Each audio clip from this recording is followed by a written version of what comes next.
I'm here with you. It's going to be okay. Thank you. I feel so weak. You're strong. Lean on me. I'm trying.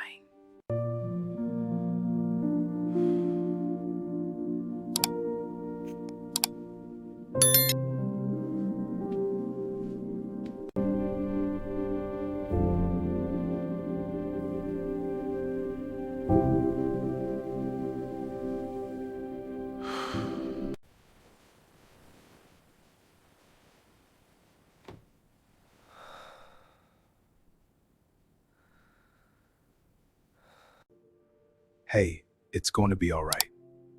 I'm just so worried. I know. But we're here together. Thank you. 11:47 p.m. Lagos University Teaching Hospital.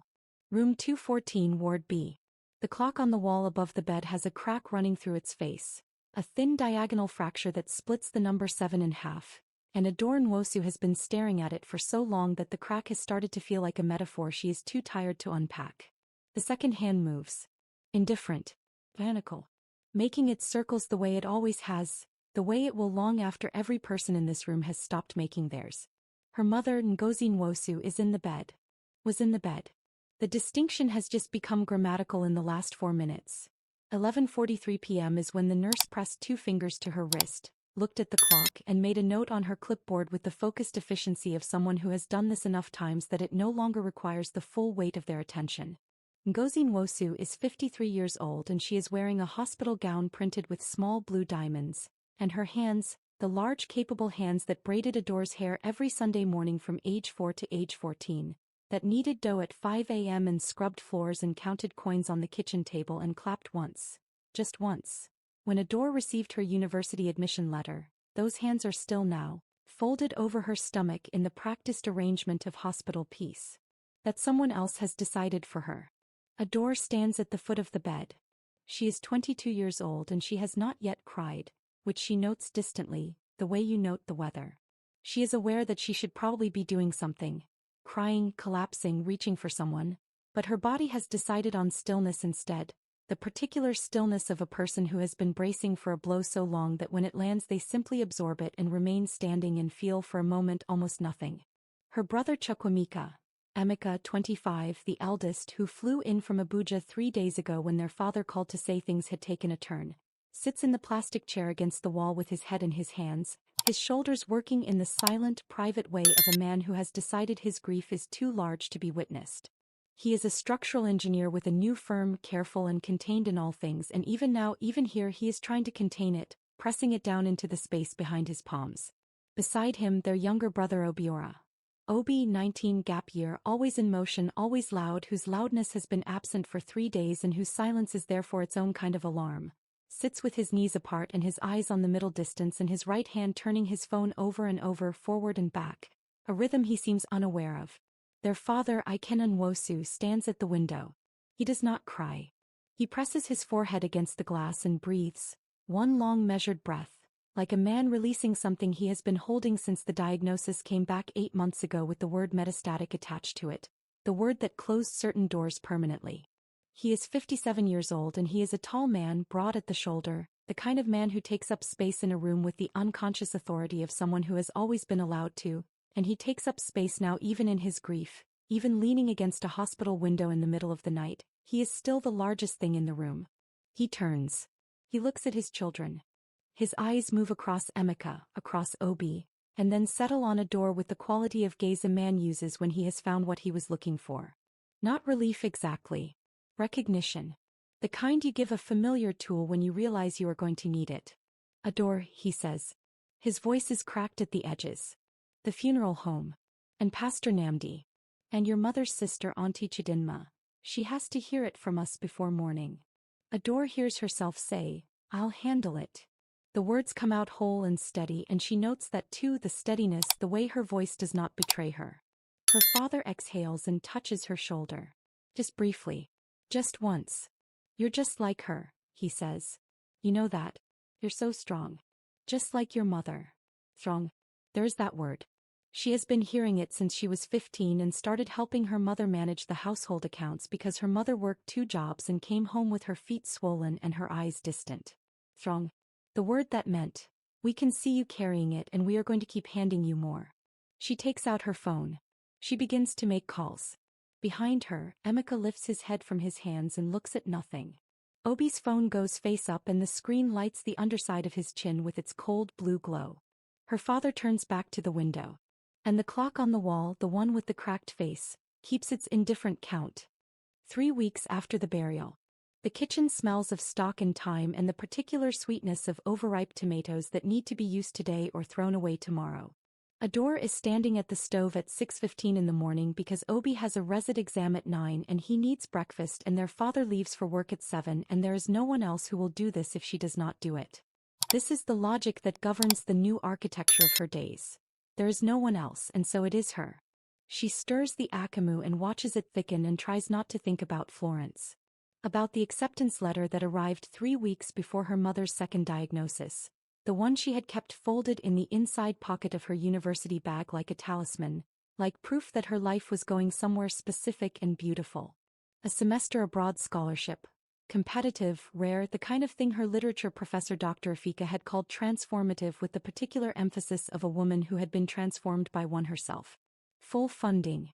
A university in Florence, Italy. A city Adaure had only seen in photographs. All golden stone and angled light and old bridges over green water. She had not yet told her family. She had been waiting for the right moment and then there was no right moment and then there was a hospital and then there was a funeral and then the letter was still in her bag but it had acquired a different weight. The weight of a thing that is no longer possible even if no one has said so directly. Her father comes into the kitchen at 6:45 in his work clothes. The ironed gray trousers and the dark blue shirt that Adaure laundered and hung out on Sunday. He pours himself a cup of the tea she has already made and drinks it standing at the counter and looks at her with the softened, grateful look he has been giving her since the hospital. "You should apply for leave of absence from the university," he says. "It is not a question. Just for now. Until things stabilize." Adaure turns from the stove. "Papa." "Just for now," he says again. The phrase has become a rhythm, a reassurance that she has begun to hear differently each time. The way a word repeated enough times starts to lose its edges and become something else entirely. "Your brothers need, the house needs, I need time to find my feet. You understand." "What about Emeka?" she says. Her father's face does something careful. "Emeka has his work. His firm won't hold his position indefinitely. And Obi is still finding his way." He sets down his cup. "You're the sensible one, Adaure. You know how to handle the home. Your brothers, they are not built for this." She looks at him. He is not wrong exactly in the way that convenient things are often not entirely wrong. Emeka does have a job, Obi is genuinely unmoored. But the logic skips over something, lands too quickly, too neatly on the conclusion that was always waiting for her. She can feel it happening. She can feel the weight being transferred, official now, ratified by his voice in the kitchen in the early morning. And she knows she could say no and she also knows that she will not. Because her mother is 3 weeks dead and her father looks like a man standing in a rubble field trying to remember what the building looked like, and she is the sensible one and this is what the sensible one does. "Okay," she says. "Just for now." Her father touches her shoulder. "You're so strong," he says. "Just like your mother." He turns back to the stove. The akamu is ready. 6 months later. The Florence letter is no longer in her bag. She moved it to the drawer of her nightstand the week she called the scholarship office to explain her situation. And the woman on the phone was very kind, said there would be future cycles, said to keep an eye on the website, said she was sorry for Adaure's loss. And Adaure thanked her and ended the call and sat on the edge of her bed and looked at her hands, the large capable hands that looked more like her mother's every year, and felt something close quietly inside her like a door pulled shut from the other side. The bills are spread on the kitchen table every Thursday evening. Adaure has a system. This pile is immediate, this pile is manageable, this pile is the one we ignore until it becomes immediate. And she moves through them with the focused competence of someone who has been doing this long enough that the anxiety has calcified into routine. The NEPA bill. The water. The generator fuel. Obi's school fees for the private tutorial center their father insisted on despite the cost. Groceries. The small amounts she sends to their mother's sister Auntie Chidinma, who is elderly and alone and who nobody else thinks to call. She has a notebook where she keeps the numbers, a blue exercise book with a cracked spine, and she has filled 17 pages of it. She works 2 jobs. During the day she is a junior account coordinator at a small advertising firm on the island, a position her mother's friend Mrs. Okonkwo arranged for her, entry-level fluorescent lit, occupied by people who move paper from one place to another with great seriousness. In the evenings, 3 times a week, she tutors the children of a family in the next estate. Secondary school mathematics and English, subjects she could teach in her sleep. The tutoring money goes directly into the bill notebook. None of it goes toward the literature degree she is no longer studying, the degree that was 11 months from completion when she deferred. Emeka comes home from Abuja once a month. He brings biscuits and soft drinks and once, memorably, a small portable fan for the sitting room.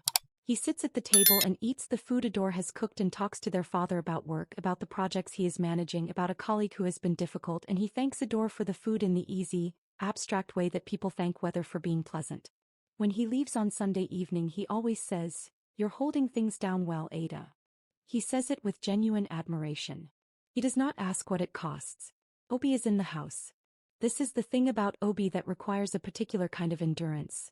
He is physically present, he sleeps in the room down the hall, he eats the food, he watches television in the evenings, he borrows money with the uncomplicated confidence of someone who does not track debts, and he is largely, comprehensively useless in all domestic matters, not out of malice but out of a blindness so complete it functions as innocence. He does not cook. He does not clean. He leaves cups on surfaces and shoes in corridors and does not notice either. He is 20 years old and grieving in the particular way of young men who have not been taught a language for grief and so express it as restlessness, as loudness, as the constant need to be somewhere else. Adaure does not blame him. She also stops waiting for him to change. One evening in October, 8 months after the funeral, she is washing dishes at 10:30 at night after a day that began at 5:45 a.m. and included 8 hours at the advertising firm and 2.5 hours of tutoring and a stop at the market on the way home and dinner made from scratch because her father does not like reheated food. Her back aches in the specific way it has been aching for 3 months, a low persistent thing she has been meaning to see a doctor about and has not found the time. She is washing a pot, the large heavy pot her mother used for stews. And she looks at her hands under the water and she thinks, I am 23 years old. The thought sits in her chest like a stone dropped in a well. Out of reach. The accounting firm. 11 months since the funeral. The gray carpet is the same gray it was when Adaure started. The fluorescent lights have the same institutional hum. The man in the office 3 desks down has the same habit of sighing loudly at his computer as if the computer is personally responsible for his unhappiness. Adaure processes invoices. She is good at it, accurate and fast, the way she is good at most things she has not chosen. She has been promoted once, which added 4,000 naira to her monthly salary and an additional set of responsibilities that added approximately 90 minutes to her working day. She has a work friend, Beezy, 31, who brings chin-chin in a Tupperware container every Wednesday and who has a laugh that requires the whole room's participation. Beezy knows about the home situation in the broad outline, not the full inventory. Nobody knows the full inventory. You look tired, Beezy says on a Wednesday in November. I'm fine, Adaure says. You always say that. Because I'm always fine. Beezy looks at her for a long moment with the particular expression of a woman who knows that fine is the word people use when the real answer is too long to give in a lunchroom. She offers the Tupperware. Adaure takes a piece of chin-chin. They eat in companionable silence and the fluorescent lights hum and outside the window Lagos goes about its unrelenting business. And Adaure thinks about Florence in the private, useless way she thinks about it sometimes, the way you press a bruise to confirm it still hurts. 18 months since the funeral. Emeka visits for the weekend and brings a woman named Saki, who is 26 and works in finance and has the kind of ease that comes from never having had to calculate anything other than professional ambition. She is kind and gracious and she helps clear the table after dinner, which Adaure notices and which costs her something to notice. Emeka watches Saki help clear the table with the proud, tender look of a man watching the person he loves be wonderful. And Adaure watches Emeka watch Saki and thinks, you have a whole life in Abuja. A whole life that has nothing to do with this table or these plates or the bill notebook in the kitchen drawer. After Emeka and Saki leave on Sunday, their father sits in the sitting room and watches television and says without turning from the screen, Emeka seems settled. It's good to see. Adaure says nothing.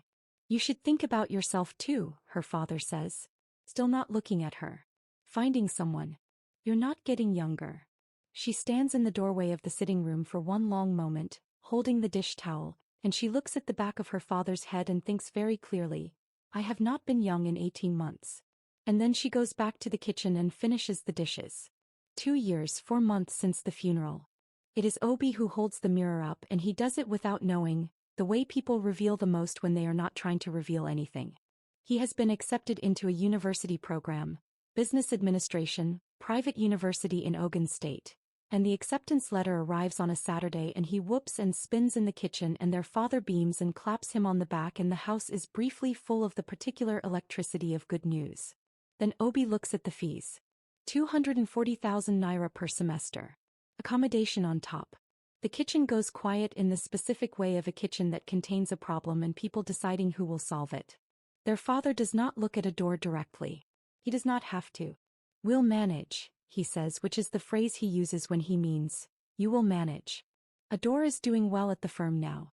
And you can still tutor, can't you? She can. She does. She picks up a fourth tutoring client, a boy who needs help with jam prep, and she moves the bill money around until it fits. And Obi goes to university in September with his boxes and his enthusiasm and his new laptop. A laptop Adaure researched and budgeted for, and that her father bought with money she identified could be freed up if they postponed the generator repair by 6 weeks. She waves Obi off and goes back to the kitchen and opens the bill notebook. She turns to page 23 and writes the new monthly figures and the new shortfall, and she looks at the numbers for a long time, and then she closes the notebook and puts it in the drawer and stands in the kitchen alone in the 4:30 afternoon light.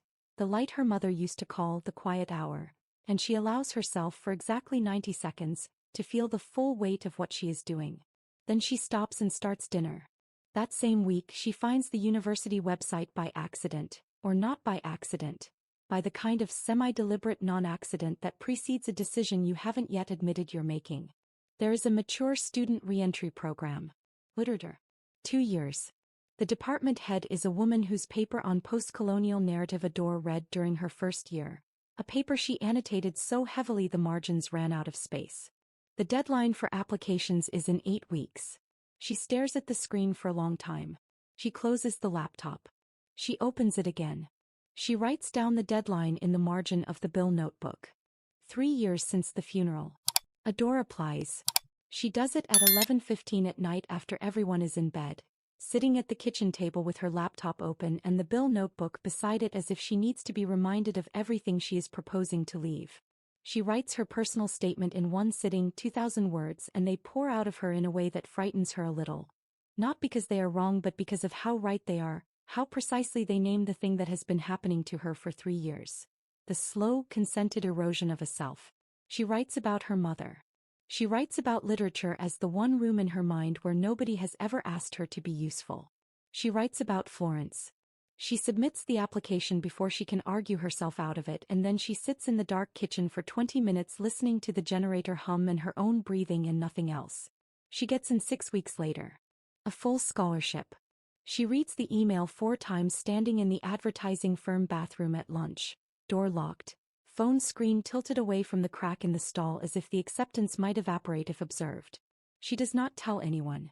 She carries it for 2 weeks, this small shining thing, tucked inside her the way she used to carry the Florence letter, pressing it occasionally to confirm it is still there and real. She chooses a Sunday dinner to say it. Emeka is home for the weekend. Obi is back from university for a short break, wider in the shoulder, carrying the particular confidence of someone whose life is proceeding according to plan. Their father is at the head of the table with the relaxed proprietary ease of a man who has been well-fed and well-maintained. Adaure sets down the last dish, egusi soup, her mother's recipe, which she has cooked every Sunday for 3 years from memory because she watched her mother make it enough times that her hands know the steps even when her mind is somewhere else. And she sits and she says, I have something to tell you. Her father looks up. I've been accepted into the mature student re-entry program at the university. To finish my literature degree. There's a scholarship. Full funding. I start in January. The silence is considerable. Then Emeka says carefully, Ada. That's, how old are you? 25. I mean, isn't that going backward a little? You have a stable job. A career track. It's not a career. It's invoices. Obi says, mouth still slightly full of rice. But you've been out for years. Isn't it going to be weird? Being in class with 18-year-olds. Adaure looks at him. You're barely 21. That's different. How? He opens his mouth and closes it. Her father sets down his fork. He does it with the precise deliberateness of a man calibrating his response. Adaure, he says. I understand you're restless. But you have responsibilities here. Real ones. Who is going to? The house doesn't run itself. I know it doesn't, she says. Very quiet. I've been running it. We're grateful for that, Emeka says quickly. You know that. I wasn't asking if you were grateful. Sweetheart. Her father's voice takes on the tone she knows, the one that sounds like gentleness but functions as a lid, pressing things down. You have a good life here. You've built something stable. Going back to school at your age. 25, she says again. Chasing something old and impractical. It's not old. I had to stop. You asked me to stop. We needed you, he says. As if that closes it.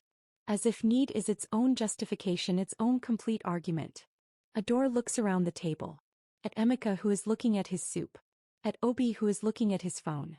At her father, who is looking at her with the expression of a man who has decided he is being reasonable and is waiting for the room to confirm this. It was my choice, she says.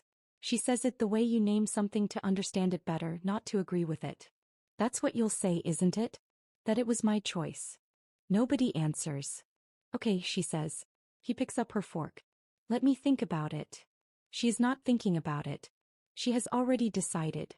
But she needs 2 more weeks, and she needs dinner to end, and she needs everyone to go back to their lives so she can go to her room and begin quietly to plan. 3 weeks later. Her father sits her down on a Tuesday evening with the rehearsed energy of a man who has prepared for this conversation and believes preparation is the same as winning it. I've been talking to your Uncle Amido, he says. He has a position at his firm. Senior accounts. Better pay. You could grow there. This is a real future, Adaure. A degree from a mature student program. What does that do for you practically? She says, it makes me whole. He pauses. What? Nothing, she says. I'll think about it. But she has already requested her transcripts. She has already found a room to rent. A studio near the campus, small and inconvenient and entirely hers. She has already written her resignation letter to the advertising firm and to the 2 tutoring families she has held longest. She has not yet sent any of them. She is assembling the pieces of her exit the way you assemble anything load-bearing. Carefully in the right order, making sure each piece is secure before you add the next. Then her father calls a family meeting. The living room is full on a Sunday afternoon in November, fuller than it has been since the burial. Emeka is home, Obi is home, and there is an energy in her father that Adaure has not seen in 3 years. A brightness, a loosening, the kind of thing that should probably feel good to witness but which lands in her chest at an angle she cannot explain. I asked you all here because I have news, her father says. He is standing in front of the television with his hands clasped, and he is smiling, and the smile is real. She knows his real smile. She has been studying his face for 25 years. And she knows before he says it that it is a person. You can always tell by the particular quality of happiness that precedes the naming of a person. I've met someone, he says. Her name is Grace. We've been spending time together for the past 6 months. She's a good woman. I've asked her to come this evening so you can meet her. Emeka's face breaks into a grin. Ah, Daddy. He stands and claps his father on the shoulder. Finally. We were beginning to worry. Obi laughs. 6 months and you're just telling us? Who is she? The door opens and Grace comes in. She is 41 years old, 12 years younger than their father.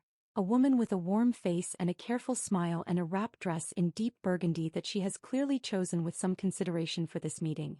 She is holding a container. She has brought food, of course, puff puff, still warm, in a clear plastic box. And she hands it to Adaure with a smile that is genuinely kind and says, I've heard so much about you. Your father talks about you constantly. Adaure takes the container. She smiles. She's good at smiling. The room comes alive around Grace the way rooms do around a person who has been anticipated. Emeka is charming, asking questions, laughing at her answers. Obi is showing her something on his phone within 10 minutes. Their father sits beside her with the relaxed, uncomplicated happiness of a man who has found his footing again, and Adaure watches from the chair near the window and feels multiple things at once, which she has become skilled at managing. She feels genuine gladness for her father. She feels the clean, cold shock of watching joy return to a face that has been gray for 3 years, and she feels, underneath both of those things, running like a current below the surface, the knowledge that this happiness existed alongside her labor. That while she was counting bills and cooking Sunday soup and canceling her own future, he was finding his way back to living. She does not say this. He passes the puff-puff around. She pours drinks. She is the sensible one. Grace leans over at one point and touches her hand. "You must be exhausted," she says quietly, not unkindly. "Running this house the way I hear you have." Adaure looks at her. "I'm fine," she says. And then, because she is tired of the word and what it has cost her, "I was fine." Grace looks at her for a moment with the eyes of a woman who hears the past tense. She opens her mouth and closes it again. Then she says softly, "Good for you." It is a strange thing to say.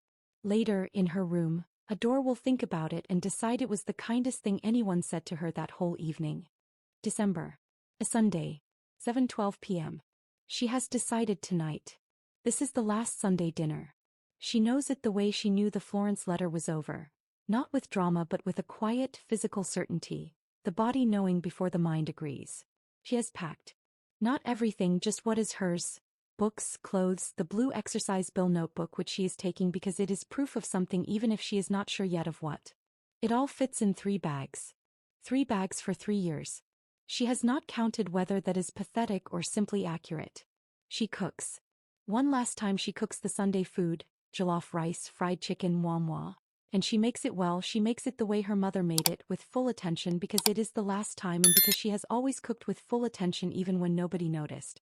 The house fills with the smell of it, and her father comes into the kitchen and says, "It smells wonderful," and she says, "Thank you," and neither of them says anything else. They sit at the table. Emeka is there. Obi is there. Grace is there. A regular presence now, easy and warm, rearranging nothing in the house except the distribution of her father's attention, which has shifted in the months since November with the slow gravitational inevitability of heavy things. Her father asks about Grace's week. Her father remembers that Grace prefers her rice without the fried onions on top. Her father laughs twice at things Grace says and once at something Emeka says and not at all at anything Adaure says, though she says very little. The food is eaten. The plates are half cleared. Adaure sets her fork down. "I have something to say," she says. The table adjusts its attention. "I'm leaving," she says. "I've accepted the university placement. I've rented a room near campus. I'm moving out this week." The silence is different this time. Thicker. Her father's face goes through several things in quick succession. "Adaure," he says. "I've resigned from the firm. I gave 2 weeks' notice 2 weeks ago. Friday was my last day." "You resigned." Emeka sharp. "Ada, the bills are not mine," she says. "They were never mine." "But you've been." "Yes," she says. "I have been. For 3 years I have been cooking and cleaning and paying and planning and shrinking and waiting, and you called it strength and you meant useful, and I called it temporary and I meant necessary, and none of it was supposed to be permanent, but all of it became permanent because I kept saying yes and nobody ever asked why." Her father's jaw tightens.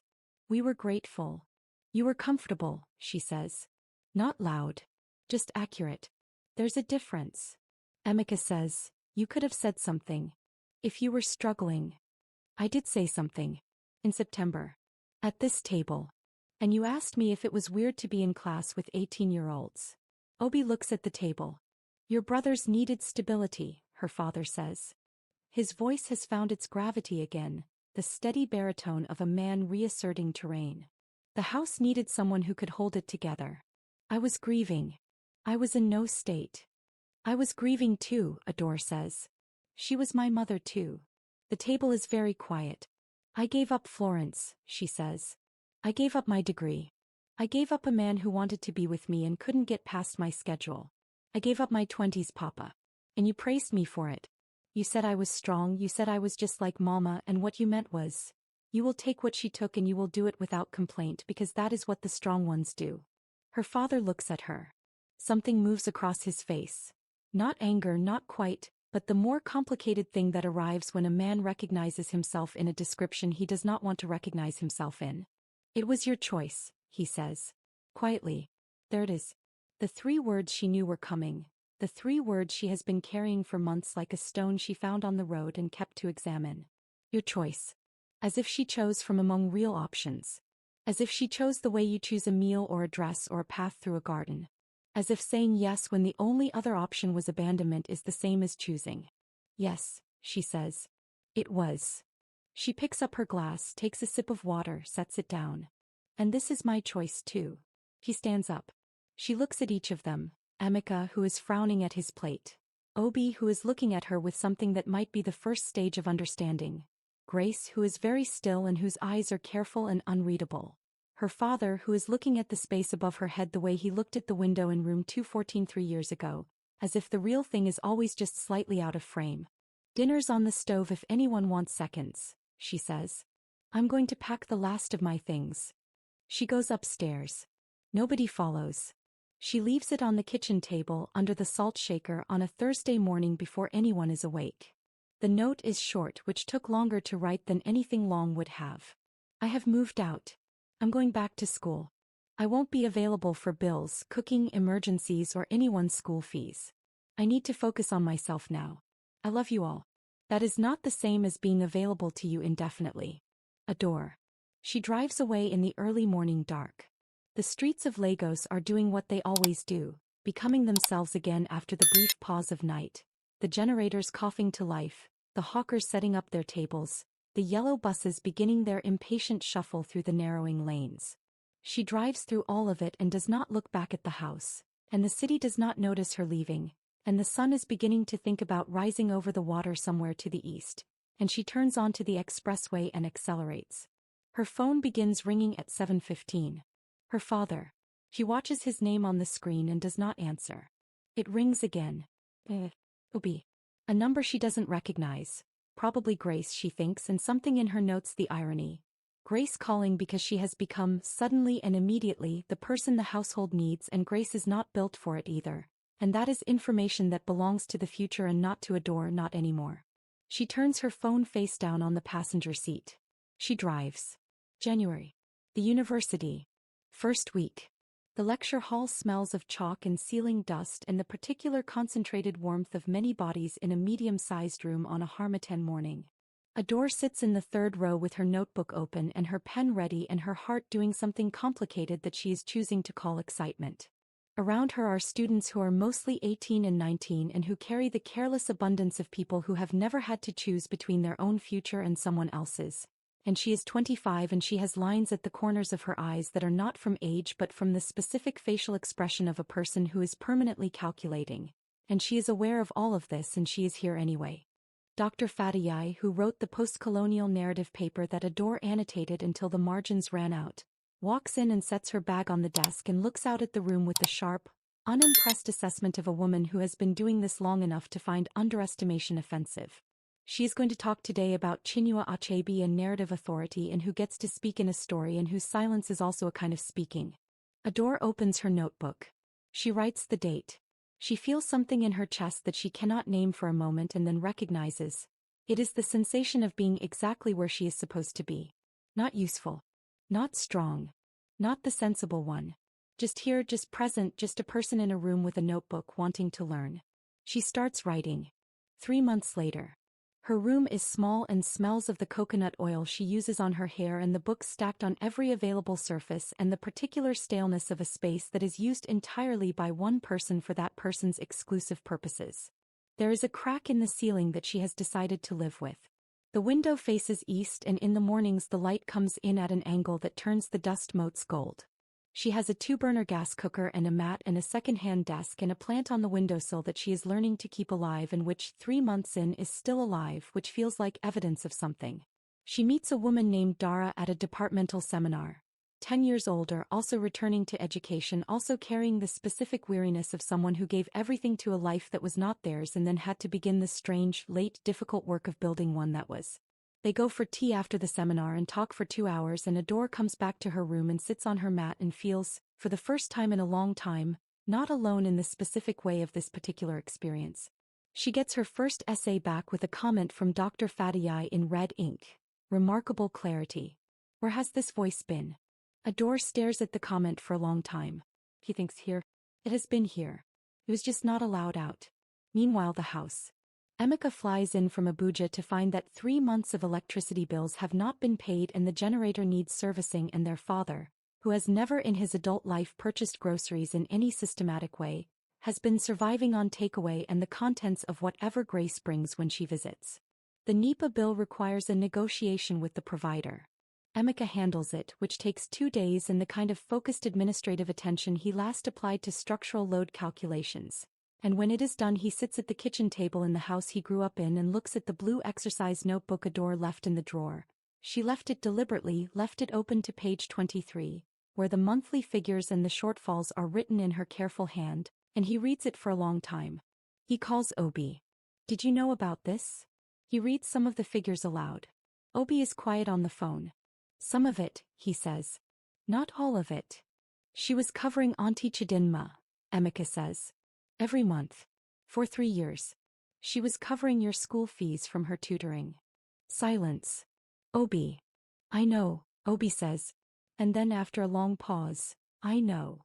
Their father has a conversation with Grace in early April that he does not intend to have but which arrives anyway, in the way that necessary conversations do, through the accumulation of smaller moments. Grace is helping him with the grocery list. She has started doing this on Thursdays, not because anyone asked but because it became clear very quickly that nobody else was going to, and she says carefully without looking up from the list, you should call her. She'll come around, he says. Grace sets down the pen. She looks at him. Gerald. She uses the English version of his name the way she always does when she wants him to hear something fully. She won't come around. That's not what this is. She left because there was nothing left of her here. He is quiet. She's not your wife, Grace says. She was never your wife. She was your daughter. He looks at the kitchen. The kitchen his wife built, the kitchen his daughter maintained, the kitchen that smells of nothing particular now because nobody has cooked here in 3 months with any real intention. I know that, he says. Then act like it, Grace says. He picks up the pen. He goes back to the list. She is a practical woman, Grace. She knows that some conversations have to end at the point where the other person has to be left alone with the thing they've been told. 2 years later. The graduation. She walks across the stage at 27 with her degree and her hands shaking slightly and the particular uprightness of a person who has earned something fully and knows it. Her family is in the audience. She invited them because she decided she could, because she had rebuilt herself to the point where their presence did not require her to shrink, where she could stand in the same room with them and remain whole. Her father is there, grayer now, moving carefully with Grace beside him who squeezes his arm when Adaure's name is called. Emeka is there standing clapping. Obi is there with his hand over his mouth, something in his face that it took him 2 years to learn to show. After, at the small celebration she has organized herself and paid for herself, they eat at a restaurant she chose and Dr. Fatii comes and toasts her and calls her one of the finest minds she has taught in a decade, and Adaure's father hears this and looks at his daughter and something moves across his face. Not pride exactly, or not only pride. Something more complicated. Something that knows it is arriving late and does not know if late is better than never but is here regardless. He finds her at the edge of the celebration, away from the table, standing at the window looking out at the street. I'm proud of you, he says. She does not answer immediately. She looks at the street, the ordinary, unspectacular street, people and cars and the afternoon light doing what it does. Then she says, I know, Papa. I handled things badly, he says. I've known that for a long time. I just didn't know how to say it without it feeling too small. It is too small, she says. Not cruelly. Just accurately. I know. They stand in silence for a moment. Outside, someone is laughing loudly at something, a laugh that takes up the whole street. Dr. Fatii says I should apply for the doctoral program, Adaure says. Will you? She considers the question. She thinks about the crack in her studio ceiling and the plant on the windowsill that is, improbably, still alive.